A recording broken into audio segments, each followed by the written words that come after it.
Hey guys, so in this video I do want to talk about two of my favorite things. The first one being baseball movies, and the second one being enneagrams. This list honestly did take some time to kind of really think about and make sure I felt like I was matching up the films with the best enneagram for that film. So if you are unaware of what an enneagram is, enneagrams are a type of personality test that you can take, very similar to the Myers-Briggs test or even like the astrology test, like what your sign is. And I'm really fascinated by enneagrams. I mean, I'm not an expert or anything, but I've kind of like read up and studied up on enneagram types because I think that what my enneagram is honestly is like a perfect match to, my personality. Everyone does have an enneagram 1 through 9. And there are other kind of aspects to it, like what your wing is and things like that, but we won't get into that in this video. So let's go over all 9 enneagram types. So if you're a type 1, you're known as the reformer. The reformer is very rational, very logical, very kind of like a one truth type of person, very objective. And most of all, the reformer tends to be a bit of a perfectionist. Then you have Enneagram type number 2, known as the helper. So if you're a type 2, you're very much helpful and very generous. And most of all, it's more like you like to be needed, almost more than you like to help others. And then you have type 3, which is known as the achiever. The achiever is very excelling, very determined, very driven. If you're a type 3, you're super goal-oriented. You're all about your image. And so what image are you presenting to others is very important to being an achiever, being a type 3. Then we have Enneagram type 4. This person is called the individualist.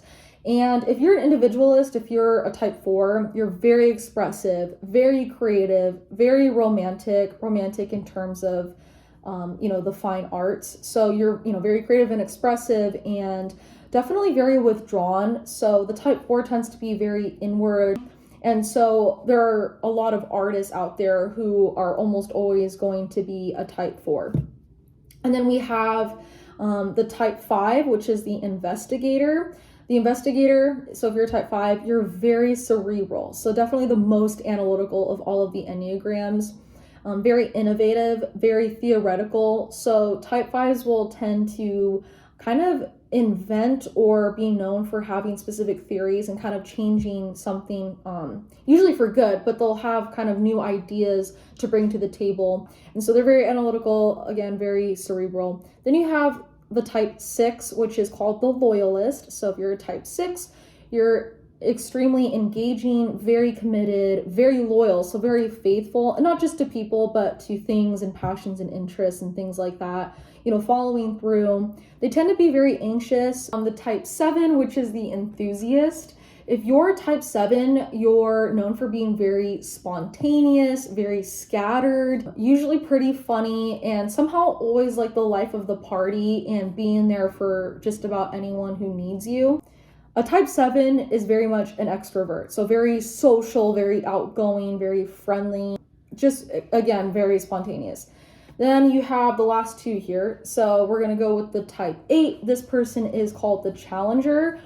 And so it's just like how it sounds. This person tends to be very argumentative, confrontational. They love to dominate and be a leader.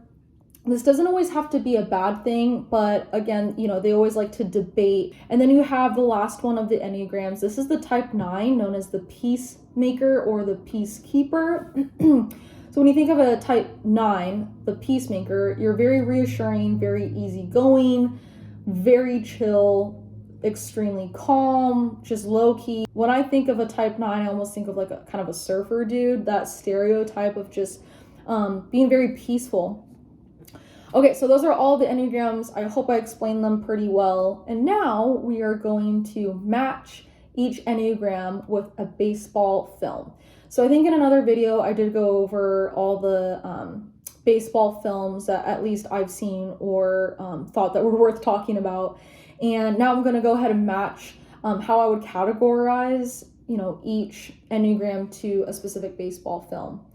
Okay, so we have type 1 on the Enneagram scope. We have the reformer. I matched this one with fever pitch. So I think fever pitch's Enneagram is definitely type 1, the reformer. So the basic plot of fever pitch is a man who is absolutely obsessed with the Boston Red Sox. So he's very much a perfectionist. Everything has to be Red Sox. Everything is that narrow path of Red Sox in baseball. And he's almost kind of like anti-rational, definitely like almost irrational. So, in many ways, the opposite of, the logical side of the reformer. But he's almost so irrational that he's rational. Like, he has justified and made logical sense of being so obsessed. And then when he meets, the female like lead of the film, she's also kind of a perfectionist. So she is very rational and very logical because she wants a very specific, perfect type of partner. And she thinks that he's going to kind of meet all the requirements of the type of job that she has. So being very successful and things like that till she meets the main character. And the two of them have very specific, narrowed down ways of like living their life, but they do fall in love in the film. And, if you've seen the movie, you know how it ends. It does end happy. But I just felt like fever pitch was definitely a type 1 because of the perfectionist side of what this Enneagram is. And then we have type 2. And the film that I paired this one with is The Natural. So the book is definitely a little bit different than the film. In the book, the main character, in my opinion, is actually kind of a jerk. So the book wouldn't go well with this Enneagram type per se. But in the movie, Roy Hobbs is very generous, very giving. And so there are certain scenes where you can kind of match up the Enneagram type of being a helper, being a type 2 within the movie. For one thing, at the beginning of the movie, he, I think, falls in love with like the woman in his hometown. And she is very giving and very selfless by letting him go pursue his dream of being a ball player. He does pursue that, and then when he joins the New York Knights, he just wants to help them win. Whereas towards the end of the film, there's, if I remember correctly, the Bat Boy he makes a bat for Roy Hobbs in a very selfless way, like very generous, very giving. And he gives it to Roy Hobbs, to which, he wins the game with a game-winning home run in the end of the movie. There are certain elements of the film that definitely kind of make sense of the type 2 Enneagram. Type 3 is the achiever. This one, I put Trouble with the Curve as the type 3 Enneagram. So Clint Eastwood's character, he is very much image-based, definitely a goal-oriented type of character, very determined and kind of my way or the highway type of mentality. He doesn't want anyone to know that he needs help, like with his vision. He's like kind of getting older, and he is reaching that point where he can't be a scout on his own anymore, but he doesn't want to admit it because God forbid that his image gets tarnished of what people think of him. And with Amy Adams' character, and being a very successful lawyer, that type of occupation alone is obviously very like excelling and very successful. And so being a type 3 Enneagram, being the achiever, it's all about success. She separates herself from her dad because of that. She needs to focus on her success and her accomplishments and achieving certain goals. So then we have number 4, we have the individualist. And this one, for some reason, was so hard to match up. But I ended up with 2 baseball movies to pair with the type 4 Enneagram.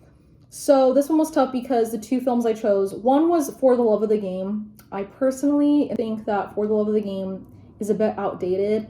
A movie like this honestly probably wouldn't be made today. For the romance aspect of this alone, I felt like was a 4, both for the couple, but then also for the main character's love of the game of baseball. And he has to kind of choose between that almost and his partner.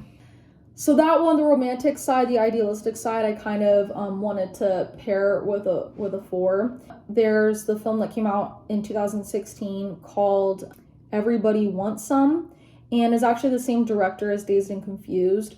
So like Dazed and Confused, it has like this nostalgia to it. It has this aesthetic quality to the film, because I think it was like late 70s, early 80s. So it encapsulates like that time period very well and is very like aesthetically pleasing. Being self-absorbed is definitely a big characteristic for being an individualist, for being a type 4. And being self-absorbed doesn't always have to be a bad thing. Sometimes it can just mean that you're very like internal, very withdrawn. That one was a little bit tough, but For the Love of the Game has like those romantic aspects, and then Everybody Wants Some has like those expressive, creative kind of visuals and music and nostalgia. Then we have type 5, we have The Investigator. This one I honestly thought was a no-brainer. I had to go with Moneyball. Moneyball is the film portrayal of the true story where 3 people who all had one kind of new novel theory on how to analyze data from players and teams in order to calculate the best players to play per game to project and predict like the best outcomes for the game, the most wins, the most runs. This was at a time where you're almost like reinventing the game in many ways, and you're looking at it very analytical and very intellectually. And so I thought it was a no-brainer that, Moneyball is a very cerebral and innovative film, and I felt like it perfectly kind of goes with being the type 5. Then you have The Loyalist. This is the type 6. I ended up going with Field of Dreams for this one. The reason why Field of Dreams is the Loyalist or the type 6 is because, Kevin Costner's character was loyal to the voice that he heard in the field of corn down until the very end of the film. Type 6s can often be very anxious, and he's not anxious throughout the film. Like, there are definitely times where he doubts his journey, and he doubts that this is the right path, that this is all real, and there's a lot of anxiety to it. And in the end, because he was like committed and engaged in the task that he needed to carry out, he did kind of get rewarded in the end. And it's just a beautiful film. Like, Field of Dreams is a lot of people's favorite baseball movie for obvious reasons if you have seen it. At the end, it's just, it makes people cry. It makes me cry. And then we have type 7, The Enthusiast. That one I paired with The Sandlot for sure, because 7s are usually very fun, very outgoing, very spontaneous, and kind of scattered. With The Sandlot, that kind of paints the picture perfectly, because all the kids are like they're scattered and they're unplanned and they're just having fun, and it's such a fun movie. It's just very happy, and like a lot of 7s kind of encapsulate that type with their personality, and that one is definitely a type 7. And then we have number 8. This type is the Challenger. And this one, I'm going to say 42 is a type 8 baseball movie. And the reason why I chose 42 for this one is because if you're a type 8, you're the Challenger, and to challenge or to kind of like dominate doesn't always have to be a bad thing. I mean, the story of Jackie Robinson is obviously one of the greatest things that's ever happened, not just for the game of baseball, but like for our country and the world. Jackie Robinson challenged what discriminations he faced, and he challenged baseball to kind of push through, kind of come out on the other side and like be able to like change the game for the better. He was presented with a challenge, challenged it right back. Type 9, we have The Peacemaker. This one I ended up going with The Rookie for type 9, and the reason is because definitely the way that Dennis Quaid portrayed Jim Morris, and reading Jim Morris's memoir, I definitely got this out of the whole story of The Rookie, where Jim Morris is very much the type of person who tries to keep the peace. He's very easygoing, very reassuring, and just kind of goes with the flow of life. The whole film is just, it makes you feel good. It makes you want to follow your dreams. Jim Morris himself, at least like portrayed in the film, is like very much a peaceful person. Okay, so I hope that I did all of these films justice by comparing them to all of the 9 Enneagram types.